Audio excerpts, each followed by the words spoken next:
I am in a very special place in Salem. I am right at the state capitol with Brian, the park manager. And Brian, this has an actual name to this park. Yeah, you're standing at the State Capitol State Park here in downtown Salem, Oregon. And it's really surrounding our state capitol, which is beautiful in itself. It is. It's absolutely gorgeous. You know, there's about 14 acres here in the park that's landscaped, total of 25 with all the government buildings and everything around here. You know, there's something blooming, I think, almost every time in the springtime, but it's historical here too. It is. You know, there's more to this park than just the landscaping. You know, the landscaping's gorgeous and we take great pride in that. But there's also a bunch of monuments here. There's over 90 different markers in the park, 6 major monuments, and it's a pretty unique area, a place where you can learn a lot of history about Oregon. So do you have some favorites? A couple of the favorites, Circuit Rider's favorite statue. It's a giant statue it's big. on the horse, yeah. The circle flags, of course, behind us. It's beautiful. All the state flags are there.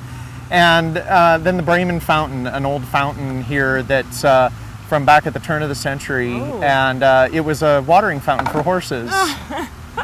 And I like the one that has all the counties. That's really almost for a trivia person to get all those dates. It is. There's throughout the park. There's little diamond-shaped plaques in pavers in the ground, and it lists information about every county and its county seat and when it became part of the state. Wow, you know, there is that history to the park, but this time of year there's something really beautiful going on, and we're going to go take a peek. Let's go over. Okay.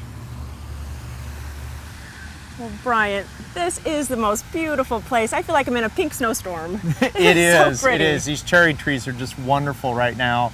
You know, there's probably only a week or so left for the bloom, but there's more to the capitol than just the cherry trees. You know, there's lots of plants here, There sure and there's are. always something in bloom. Yeah, and these are the Akabono cherries. So really, if we wanted to have them in our own garden, you can go to really any garden center and get one.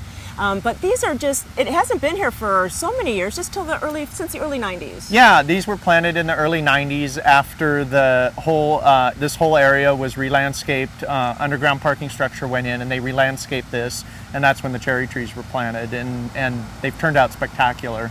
You know, it's really some place to come and visit. But like you said, there is more to the Capitol area, the gardens, except than just in the springtime. You have something blooming almost all the time. There is. You know, there's azaleas, rhodies blooming. We have a formal rose garden right behind us here back in the parkways.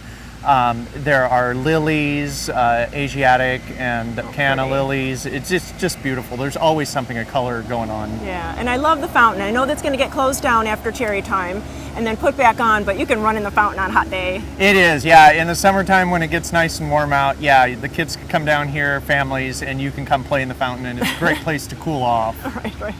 Well, you know, we have this gem right in our own state capitol, so it's really great to come down in the next week if you can to see the beautiful cherries or at any time in the season. Thanks so much, Brian. Thank you.